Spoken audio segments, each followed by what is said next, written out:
Could you be the forever family for a foster child that cannot be reunified with their birth family? Would you consider offering a safe, permanent, and nurturing home to a child with special needs? How about sibling groups and teenagers? What about minority children, especially African American males? Adoption services are designed to find permanent homes for children and to provide support to the families who adopt them.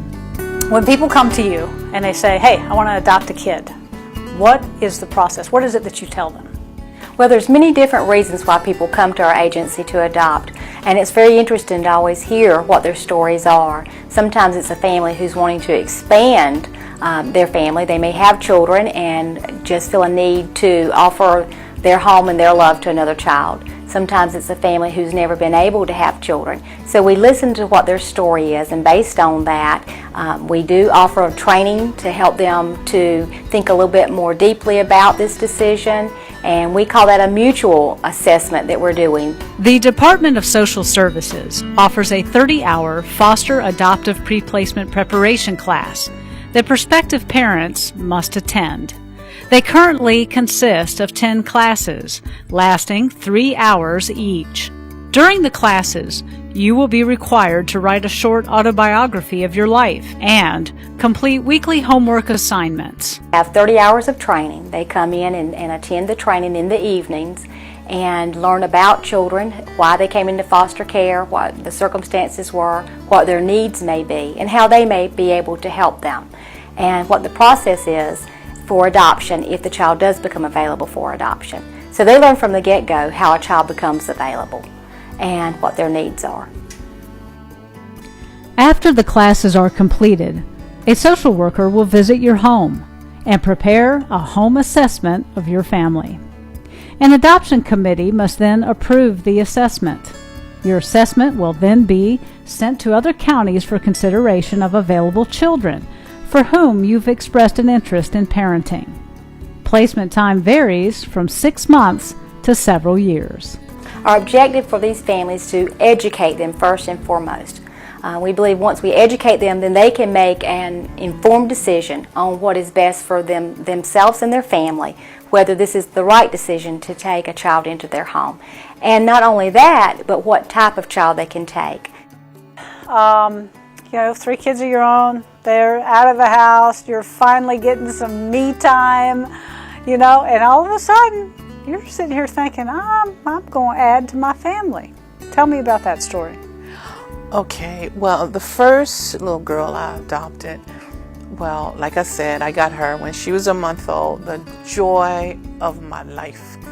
And she, I really didn't think I would have her long, but we just loved her more and more and more every day. And then I got another little girl, and we fell in love with her. And she's now 18 years old, and she just finished school. And but we wanted to adopt these kids. We just fell in love with them. So it was a joy to us, and they wanted to be here. What was it that made you take that next step with Michael? I was afraid that if we didn't take that next step with him, is because we have a lot of time and emotions wrapped up in Michael because of his medical conditions. I mean, we've been through a lot with him, and to get him to that point that Duke said he would never get to, you don't want to see anybody regress that. I was in the Marine Corps. I did 12 years. So I love my country, and I love all the children in it. And they're ours. I mean, I've been in a lot of countries, and I've seen a lot of poor kids, but I don't understand it when we see all these rich and famous people adopting all these kids from other countries when we have so many here that they could be adopting and loving, because a child's a child. What is it in a person like yourself who sees a child, you've already had your own kid, you're in the foster care, and then you say, you know what, I want to adopt this child. What is it about you? Maybe I just wasn't done yet. Maybe I just wasn't ready to give it up yet. I knew that I had more to give, and I felt like what I had to give was exactly what these children needed.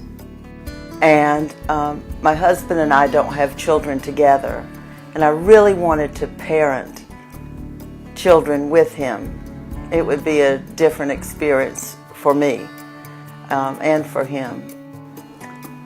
Adoption, the process, difficult, easy? For us it was easy because we were already foster parents.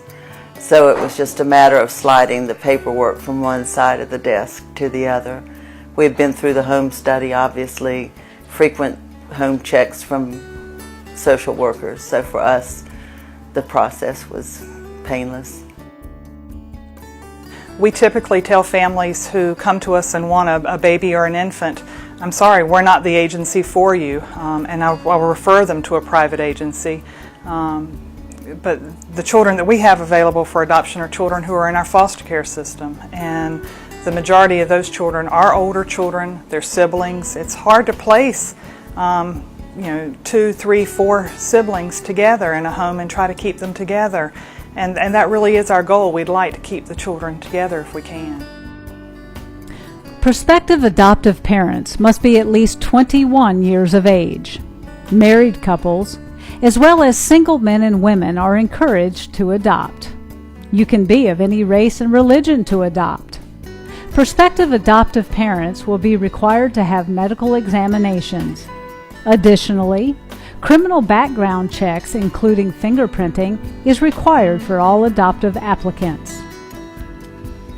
When somebody's going through thinking about adoption, what's the most important question they need to ask? What can I expect? And the second question? I think the second question would be, what is the difference between this and if I just decide to let this child live with me? And I have had foster parents that ask me that, and I have had foster parents that have actually let their child age out in care because the benefits are better, but they stay in that home, and they know they're going to stay in that home until they're 18. But they choose not to be adopted so that there are still the benefits there for them. But I think anybody that doesn't know what they're walking into with an adoption, the first thing they need to ask is, what's realistic? What can I expect? What are my options? What would you tell a young couple out there who might be going through the same thing you were some 25 years ago? What advice could you give them? It's just very, very rewarding. I never looked back and regretted it. I love my baby, and I'm so thankful that adoption was available to me. It was truly a blessing. What do you tell another family out there that may be watching, maybe doesn't know anything about foster care or has considered adoption, but they're thinking, I'm going to go to Russia or somewhere? What do you tell them? That's crazy because that's very expensive. And with foster care and adoption, there's no expense. You have no expense. And you have a support system here when you go through DSS. And a lot of times you already know what you're getting because the child will be in your home for a long period of time. And so you already know if that kid has any issues or any problems or anything that you want to tackle. I think a recent statistic that I just read, the average age of a child in foster care is 9.5 years of age. Those kids need a parent just as much as a newborn does. And it's much harder to find a parent the older the child gets. Teenagers still need parents. When you're in a social setting and friends ask, I've been thinking about adopting somebody, what do you tell them? I tell them that it is a difficult situation. There's, that everybody wants the young, small, cute little baby right from the hospital, and the reality is there's not a whole lot of those kids that are available for adoption. Lots of the kids that we're dealing with are a little bit older, that they may have some issues, may have come up with some family situations, but there's still a lot of rewards on these kids People talk about the rewards. Tell me about the rewards. Oh, the reward is when they graduate high school, or when they go to their first family vacation with you, or they learn something at school, or they go off to college. If I wasn't adopted, I probably wouldn't be the person that I am today. Kind of talk to me a little bit about that. Well, from what I've heard, like, my mom couldn't take care of me, so she doesn't really, like, I guess in a way she probably wouldn't be able to, like, give me the things that I need so that I could, like, grow and be the person that I am. Open your heart, open your homes. It doesn't take that much more to raise a child if you have 1, 2, or 3. You know, go to a thrift shop. It does not, I mean, quit saying I can't do it because I can't financially afford it. God's going to provide for you if you're doing it for the reasons of your heart for that child. For more information on adopting a child from the Department of Social Services, contact Craven County Department of Social Services, 252-636-4900.